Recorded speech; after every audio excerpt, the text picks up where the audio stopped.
During the summer of 2002, our daughter Sarah, who was then 15, was diagnosed with anemia. Probably just iron deficiency anemia, the doctor said, but even with iron supplements month after month, she continued to drag through the day. The following year became exhausting to us as we went from doctor to doctor trying to determine the cause of the anemia. I remember when we walked down the seemingly endless corridor that led to the pediatric hematologist office. The echoes of our footsteps bounced off the walls. Surreal thoughts filled my mind while we sat in the waiting room amid young, bald-headed children as they received chemotherapy. Through the days to come, our faith in God grew enormously as we endured the lengthy wait to find out answers. We clung to the hope that He would heal her of whatever illness gripped her body. After numerous diseases were ruled out, doctors began to suspect a malabsorption problem. Tests were done to rule out Crohn's disease. As a nurse, I knew the seriousness of this disease, and I desperately did not want Sarah to be plagued with it. But in July of 2003, Sarah received the harsh diagnosis of Crohn's. I asked the doctor if diet had anything to do with it. This doctor, along with the majority of the medical community, did not think that diet was a significant factor at all.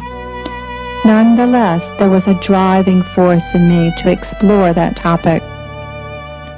In my search, I came across the name Dr. J. Rainer Poli, a highly respected pediatric gastroenterologist who was educated at the Medical University of Innsbruck in Austria and the Mayo Clinic in Minnesota.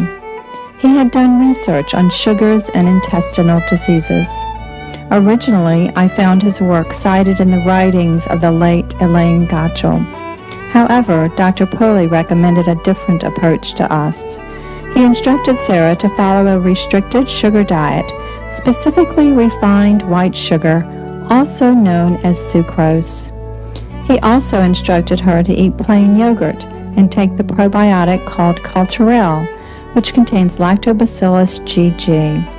Culturelle is the most widely researched probiotic on the market. It has been well documented that there is a bacterial overgrowth seen in people with Crohn's disease. Scientists don't know what triggers it, but they do know that excess bacteria is a big part of the problem. It is also a well-established fact that sucrose is the major food source for the bacteria that are present in the GI tract. So, the intent behind Dr. Poli's treatment plan was to starve the harmful bacteria by taking away their food source. By eating yogurt and taking Culturelle every day, the good bacteria would be replenished. This sounded like a simple solution for such a complex disease like Crohn's. It made sense to us, and we left his office with renewed hope. After about 2 weeks of following Dr. Poli's suggestions, Sarah's energy level began to increase. 3 months later, we returned to see Dr. Poli for a follow-up visit.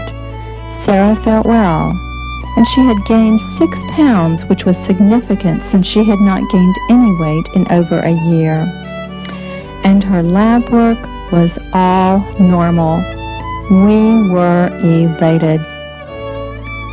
Sarah continues to be well today, over 7 years later.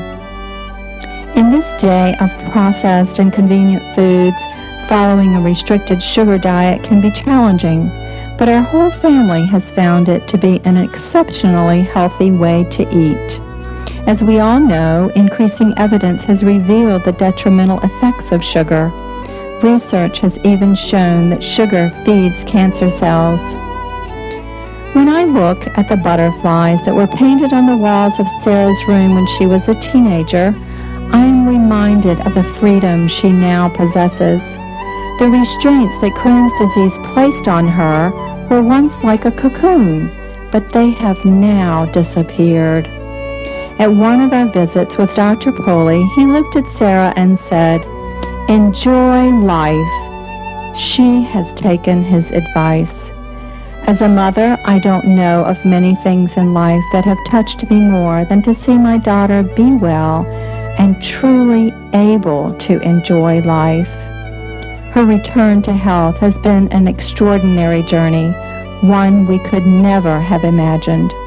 It is the foundation of the book, Reaching for Answers to Crohn's Disease. We hope our experience will benefit others who are battling this debilitating illness. May you be blessed with good health.